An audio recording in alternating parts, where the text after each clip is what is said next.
ظالم تو نے سیدہ سکینہ کو تڑپایا، پھر بھی جنت ملے گی۔ تو نے علی اصغر کی جان لی تیرے لشکر نے، پھر بھی جنت ملی۔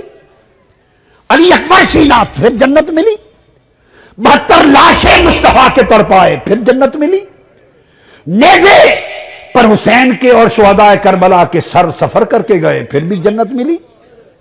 تو نے دمشق کے دربار میں اپنی چھری حسین کے لبوں پر ماری اور کہا میں نے بدر والوں لوگوں کا بدلہ لے لیا، پھر بھی جنت رہی۔ اور معرکہ کربلا کے بعد جب اہل مدینہ نے یزید کی بیعت توڑ دی، کل کتب حدیث سیر اور تاریخ میں درج ہے، تو اس نے مدینہ پر حملہ کیا، 10,000 اہل مدینہ شہید کرائے، 700 جلیل القدر صحابی شہید کرائے۔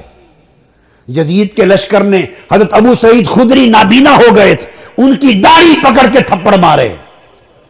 مسجد نبوی میں اذان معطل کر دی، اقامت معطل کر دی، نماز معطل کر دی۔ 3 دن مصطفیٰ کے مزار پر اذان نہیں ہوئی، مسجد نبوی میں اذان نہیں ہوئی۔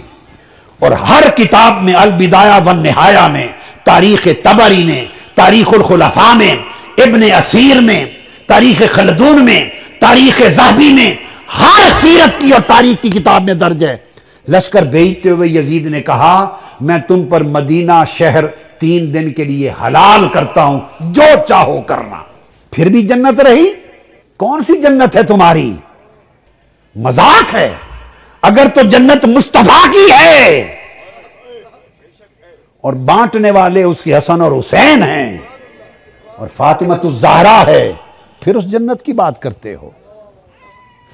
جس نے 3 دن روضہ رسول پر خچر باندھے، یزید کی فوج نے اونٹ باندھے، 3 دن حضور کی مسجد نبوی میں اذان نہ ہوئی، حضرت سعید بن مسیب رضی اللہ تعالیٰ عنہ دوڑ کے گھر نہ جا سکے، فوجی گھس آئے اندر، وہ منبر کے نیچے چھپ گئے۔ حضرت سعید بن مسیب تابعی، وہ کہتے ہیں خدا کی قسم 3 دن تک حضور کی قبر انور کے پاس میں چھپا رہا، چونکہ اذانیں تو ہوتی نہیں تھی، نماز بند تھی، خچر گھوڑے باندھ دیے تھے، تو نماز کے وقت کا مجھے پتہ چلتا تھا، قبر مصطفیٰ سے اذان کی آواز آتی تھی۔ اس نے ادھر معرکہ کربلا بپا کیا اور تاجدار کائنات کو تڑپایا، ادھر شہر مدینہ میں خون عام کیا اور حضور کی قبر انور اور مسجد نبوی کو ویران کیا۔ اور پھر اس کے بعد اس نے لشکر بدلا اور مکہ پر حملہ کیا، مکہ پر، اور منجنیق کے ذریعے پتھروں سے بارش کی اور خانہ کعبہ کا غلاف اور خانہ کعبہ کی چھت اور کعبہ جلا دیا۔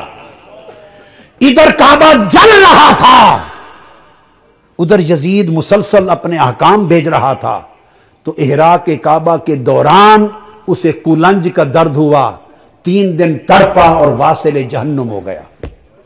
کعبہ جلانے کے عمل کے دوران مر گیا، اس کو تو توبہ بھی نصیب نہیں ہوئی، کرتا بھی تو قبول نہ تھی۔ یہ اس کے کارنامے ہیں، یہ اس کے کارنامے ہیں۔ بیعت ظلم و جبر سے ہوئی، معرکہ کربلا بپا ہوا، مدینہ برباد کیا اس نے، کعبہ جلایا، اس حال میں مر گیا۔ وہ یزید اور اس کا ساری نسل صرف ایک سیدہ زینب کے سامنے منہ نہیں کر سکتی۔ ارے صرف اس ایک لمحے کا جواب ان دشمنان رسول کے پاس نہیں ہے، جب سیدہ زینب قافلہ لے کے دمشق پہنچی ہیں۔